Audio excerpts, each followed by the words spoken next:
Tell me about kind of the savings you can bring to companies because the numbers are huge. I was amazed, we were doing sort of the prep for this interview. Yeah. So a lot of times, when we're calling on these, small to mid-sized businesses, right? For instance, we're working with one right now. They have about 230 employees. They're in multiple states and they are with a PEO, and we're going to call them the Cadillac of PEOs.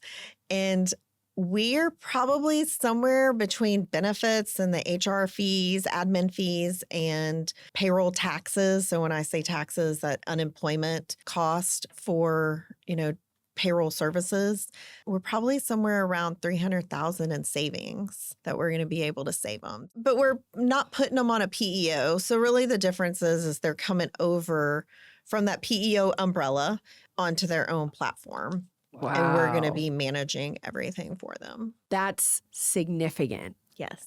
And is that's just because there's so much admin fees with these big PEO? They get bundled together. When you go and sign up for a vendor, right? You just think, oh, well, that salesperson or whoever told me, like, I'm going to get this, this, and this. Awesome.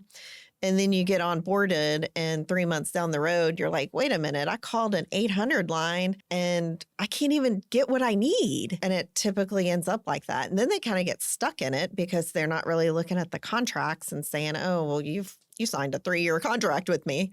Well, there's probably some wiggle room to get out of it. But it's so important, to really look, because one of the most expensive things in a company, human capital and benefits. So we're excited to do things like that when we can save them money and they just didn't know they could have savings.